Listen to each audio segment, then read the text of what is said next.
नमस्कार सर्व प्रेक्षकांचे news TV मराठीमध्ये स्वागत. मी पत्रकार हनुमान सेरे. राज्यामध्ये विधानसभेच्या निवडणुकीची रणधुमाळी सुरू आहे आणि राज्यातल्या प्रत्येक विधानसभा मतदारसंघामध्ये प्रचाराला देखील वेग आल्याचं चित्र आपल्याला पाहायला मिळते. कॉर्नर बैठका असतील, प्रत्येक मतदारांच्या गाठीभेटी असतील, अगदी उभा राहिलेला उमेदवार प्रत्येक मतदारांच्या उंबरवाट्यावर जाऊन आज मत मागत असल्याची परिस्थिती आपल्याला राज्यामध्ये पाहायला मिळते. आता ही रणधुमाळी सुरू असतानाच राज्यामध्ये ही निवडणूक 20 तारखेला पार पडणार आहे. 20 तारखेला मतदान होणार आहे आणि हे मतदान होणार असताना लोकशाहीने दिलेला अधिकार इथला मतदार राजा गाजवणार आहे. आता आम्ही न्यूज टीव्ही मराठीच्या माध्यमातून अनेक मतदारांना त्यांच्या प्रतिक्रिया घेण्याचा प्रयत्न केला, तर त्यावेळेस अनेक मतदार म्हणतात, जो उमेदवार विकास कामे करेल, आमच्या अडीअडचणीमध्ये धावून येईल, त्याचबरोबर शेतकऱ्याचे, शेतमालाचे भाव असतील, या सगळ्या गोष्टीवरती आवाज उठवेल आणि सगळ्यात महत्त्वाचा मुद्दा म्हणजे महाराष्ट्रात सध्या मराठा आरक्षणाचं मोठं त्या ठिकाणी प्रश्न उपस्थित झालेला आहे आणि तो जो सोडेल त्यालाच आम्ही मतदान करणार. त्याचबरोबर तरुणांच्या हाताला रोजगार देणाऱ्या उमेदवारालाच आम्ही निवडून देणार असल्याचं बोललं जात आहे. त्यामुळं आज मी तिला तरी कोणाचं सरकार येऊ शकतं, कोणाची त्या ठिकाणी सत्ता येऊ शकते, कोणाची किती सीटं लागू शकतात याचा अंदाज लावणं कठीण झालेलं आहे. कारण मागच्या काही काळापासून महाराष्ट्रामधलं जे राजकारण आहे ते गोंधळात पाडणार आहे. त्यामुळं विधानसभेचा निकाल कसा लागू शकतो यावर देखील गोंधळ निर्माण झालेला आहे. प्रत्येकाला वाटतंय मीच निवडून येईन, माझीच चर्चा, माझीच हवा प्रत्येक मतदारसंघामध्ये आहे असं प्रत्येकाला वाटत आहे. त्यामुळं आता इथली परिस्थिती वेगळी आहे. इथं कोण निवडून येऊ शकतो याचा अंदाज लावता येणार नाही. मागच्या काही काळामध्ये महाराष्ट्रात अगदी नाट्यमय घडामोडी या राजकारणामध्ये, राजकीय वर्तुळामध्ये घडल्याचं संपूर्ण महाराष्ट्रानं पाहिलेलं आहे. अगदी बंडाचं राजकारण असेल, फोडाफोडीचं राजकारण असेल किंवा मग पहाटेचा शपथविधी असेल, ह्या सगळ्या गोष्टी इथल्या प्रत्येक नागरिकानं, इथल्या प्रत्येक सुज्ञ मतदारानं पाहिलेल्या आहेत. त्यामुळं इथला मतदार देखील जागरूक झालेला आहे. कोणाला मतदान करायचे हे त्यांना नक्कीच माहीत आहे. मात्र या सगळ्या रणधुमाळीमध्ये, या सगळ्या धामधुमीमध्ये सध्या एकच चर्चा आहे आणि एकच मुद्दा समोर आलेला आहे. तो म्हणजे महाराष्ट्रातल्या बीड जिल्ह्यामधील गेवराई विधानसभा मतदारसंघामधला. त्या ठिकाणं 28 वर्षीय एक तरुणी विधानसभेची निवडणूक गाजवत आहे आणि त्यामुळं या तरुणीची मोठी चर्चा या मतदारसंघामध्येच नव्हे तर संपूर्ण महाराष्ट्रामध्ये होत आहे. अगदी 28व्या वर्षीच ती विधानसभेची निवडणूक लढवत आहे. अगदी 62 वर्षापासून त्या ठिकाणी प्रस्थापित काही नेते आहेत, प्रस्थापित घराणे आहेत आणि त्यांच्या विरोधामध्ये ही निवडणूक लढवत आहे. ती तरुणी कोण आहे, ती निवडणुकीमध्ये कशी आली, या प्रक्रियेमध्ये कधीपासून आली, तिथे प्रस्थापित नेते कोणकोणते आहेत, तिथे एकूण उमेदवार किती उभे आहेत आणि आणि त्या विधानसभा मतदारसंघामध्ये कोण निवडून येऊ शकतं, हे अनेक प्रश्न आपण या व्हिडिओच्या माध्यमातून जाणून घेण्याचा प्रयत्न करणार आहोत. त्यासाठी आमच्या या चॅनलला तुम्ही सबस्क्राईब नक्की करा, जेणेकरून या पुढचे व्हिडिओ तुम्हाला पाहायला मिळतील आणि हा व्हिडिओ शेवटपर्यंत नक्की बघा. तर चला व्हिडिओला सुरुवात करूया. राज्यात विधानसभेच्या निवडणुकीची लगबग सुरू आहे, रणधुमाळी सुरू आहे. निवडणुकीचं जो काही पिरियड आहे, जे काही मतदान आहे ते देखील काही दिवसावर येऊन ठेपलेलं आहे. त्यामुळं प्रत्येक इथल्या उमेदवाराची धाकधूक वाढलेली आहे. प्रत्येक मतदाराची भेट घेण्याचा इथला उमेदवार प्रयत्न करतोय आणि त्यासाठी खूप मोठी तयारी देखील प्रत्येक राजकीय उमेदवार करत असताना पाहायला मिळते. आता महाराष्ट्रामध्ये कोणाचं सरकार निर्माण होऊ शकतं, स्थापन होऊ शकतं, हे अंदाज लावणं फार कठीण झालेलं आहे. मात्र सध्या चर्चा आहे, आपण विषयाकडे वळवण्याचा प्रयत्न करूया. गेवराई मतदारसंघाची मोठी चर्चा आहे, कारण त्या ठिकाणची 28 वर्षीय पूजा मोरे ही तरुणी विधानसभेची निवडणूक लढवत आहे. नुसती लढवतच नाही तर प्रचाराच्या माध्यमातून तिनं प्रस्थापितांना घाम फोडल्याचं तिथल्या लोकांकडून बोललं जात आहे. प्रचारामध्ये देखील तिने मुसंडी मारलेली आहे. ती राजकारणामध्ये कशी वळाली, तर ती वयाच्या 21 वर्षी राजकारणामध्ये वळालेली आहे. सुरुवातीला तिने मराठा आरक्षणासाठी छत्रपती संभाजीनगर येथून काम करायला सुरुवात झालं. इंजिनिअरिंग झालेली ही तरुणी आज 28 वर्षाची आहे आणि 28व्या वर्षीच महाराष्ट्रामधल्या गेवराई विधानसभामध्ये ती मतदार संघामध्ये विधानसभेची निवडणूक लढवत आहे. 7 वर्ष मागील काही दिवसापासून 7 वर्षापासून ती राज्यामध्ये असेल, गेवराई मतदारसंघामध्ये असेल, शेतकऱ्याचे असतील, विद्यार्थ्याचे प्रश्न असतील, ठेवीदारांचे प्रश्न असतील, अशा वेगवेगळ्या लोकांसाठी ती काम करते आणि अगदी तळागाळातल्या लोकांसाठी ती धावून येते, मदतीला धावून जाते, बांधावर जाते. शेतकऱ्याचं नुकसान झालेलं असेल ते देखील सरकारला दाखवण्याचा प्रयत्न करते.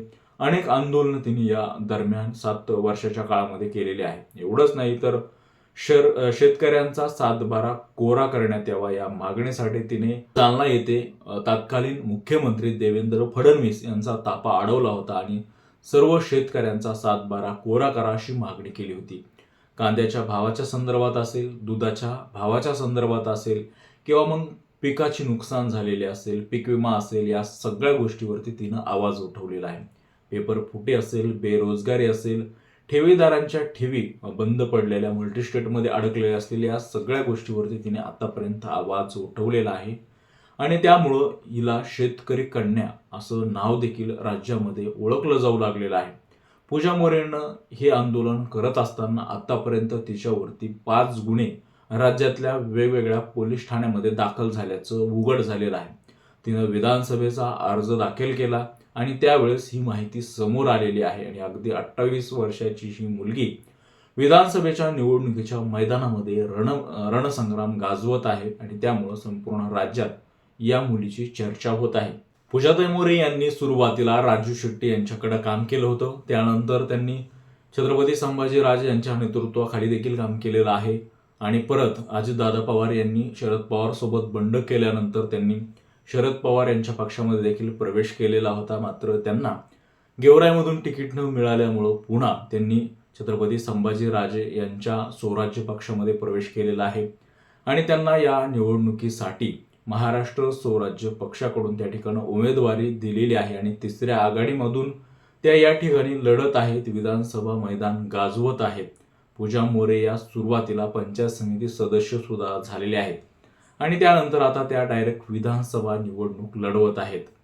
विधानसभेच्या निवडणुकीच्या अनुषंगानं विधानसभा मतदारसंघ हा गेवराई आहे आणि या गेवराईमध्ये मागील 62 वर्षापासून पंडित पवार या 2च घराण्याचं त्या ठिकाणी राजकारण आहे, प्रस्थापित राजकारण त्या ठिकाणी चलत आहे आणि या प्रस्थापितांच्या विरोधामध्ये आता पूजा मोरे आक्रमक झाल्याचं पाहायला मिळते आणि या लोकांना देखील तिनं या प्रचाराच्या माध्यमातून घाम फोडल्याचं बोललं जात आहे. आता त्या ठिकाणी कोण कोण मैदानामध्ये आहे, कोण कोण निवडणूक लढवत आहे, अगदी थोडक्यामध्ये सांगण्याचा प्रयत्न करणार आहोत. त्या ठिकाणी भाजपचे आमदार म्हणजे मागील 10 वर्षापासून भाजपचे असलेले आमदार लक्ष्मण अण्णा पवार यांनी मागच्या काही दिवसापूर्वी म्हणजे विधानसभेच्या निवडणुकीच्या तोंडावर आणि विधानसभा लागण्याच्या पूर्वीच भाजपला त्या ठिकाणी त्यांनी सोडलेलं आहे आणि ते आता अपक्ष त्या ठिकाणी निवडणूक लढवत आहे. लक्ष्मण अण्णा पवार यांच्यानंतर माजी मंत्री बदामराव पंडित हे देखील उद्धव बाळासाहेब ठाकरे मशाल या चिन्हाकडून निवडणूक लढवत आहेत, शिवसेनेकडून निवडणूक लढवत आहेत आणि ते देखील निवडणूक रिंगणामध्ये आहेत आणि त्यानंतर अजितदादा पवार राष्ट्रवादी यांच्याकडून विजयसिंह पंडित मैदानामध्ये आहेत, ते देखील विधानसभेची निवडणूक लढवत आहेत. दुसरीकडं त्या ठिकाणं मनसेकडून मयुरी मस्के ह्या मैदानामध्ये आहेत आणि त्यानंतर वंचित बहुजन आघाडीकडून त्या ठिकाणी प्रियंका खेडकर मैदानामध्ये आहेत. हे प्रमुख उमेदवार त्या ठिकाणी मैदानामध्ये आहेत आणि त्या ठिकाणी एकदम शेतकरी कुटुंबातली, गरीब घरातली, शेतकरी कन्या म्हणून ओळखली जाणारी पूजा मोरे मैदानामध्ये आहे आणि या सगळ्यांना त्या ठिकाणी भारी ठरणार आहे, सगळ्यांचं त्या ठिकाणी गणित बिघडवणार आहे असं बोललं जात आहे. आता तिला किती यश मिळणार, किती मतदान मिळणार, ती निवडून येणार का, हे सगळे प्रश्न आपल्याला निकाल लागल्यानंतर कळणार आहेत. मात्र आज तरी तिनं या प्रस्थापित उमेदवारांना आव्हान उभं केलेलं आहे आणि तिला प्रचंड प्रतिसाद मिळत असल्यामुळं या सगळ्यांच्या झोपा उडवलेला आहे असं तिथले मतदार सांगत आहेत. त्यामुळं पूजा मोरे येणाऱ्या काळात नक्कीच या लोकांसाठी डोकेदुखी ठरणार आहे का आणि ती निवडून येणार आहे का, आपल्याला काय वाटतं हे आमच्या कमेंट बॉक्समध्ये तर नक्की सांगा. ती माझी पंचायत समिती सदस्य सुद्धा आहे. तिने पंचायत समितीसाठी तिनं अंतरवाली गणातून निवडणूक लढवली होती. त्यावेळेस ती शिवसेनेकडून निवडून देखील आलेली होती आणि या सगळ्या गोष्टींमध्ये आता तिनं राजकारणामध्ये 21व्या वर्षी उडी मारलेली होती. आता या ठिकाणं सगळे मराठा उमेदवार आहेत. म्हणजे त्या ठिकाणं विजयसिंह पंडित असतील, बदामराव पंडित असतील, पूजा मोरे असतील किंवा मग लक्ष्मण पवार असतील. हे मराठा उमेदवार आहेत आणि त्यामुळं त्या ठिकाणं मराठा समाजाचं जे मतदान आहे ते विभाजलं जाणार असल्याचं चित्र आहे. त्यामुळं या ठिकाणचं चित्र काय होऊ शकतं? मनोजदादा जरांगे पाटील यांचा देखील फॅक्टर गेवराईमध्ये पाहायला मिळणार आहे.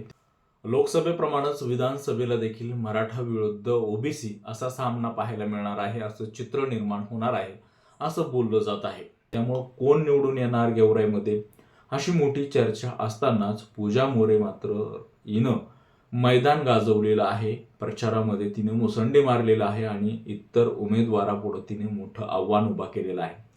आपल्याला पूजा मोरे यांच्याबद्दल काय वाटतंय? त्या ठिकाणी जे प्रस्थापित नेते आहेत त्यांच्याबद्दल काय वाटतंय? महाराष्ट्रामध्ये कोणाची सत्ता स्थापन होऊ शकते? आपल्याला काय वाटतंय? आमच्या कमेंट बॉक्समध्ये नक्की कळवा. आमचे असेच नवनवीन व्हिडिओ आणि ताजे अपडेट जाणून घेण्यासाठी आमच्या चॅनलला शेअर, लाईक, सबस्क्राईब नक्की करा. धन्यवाद.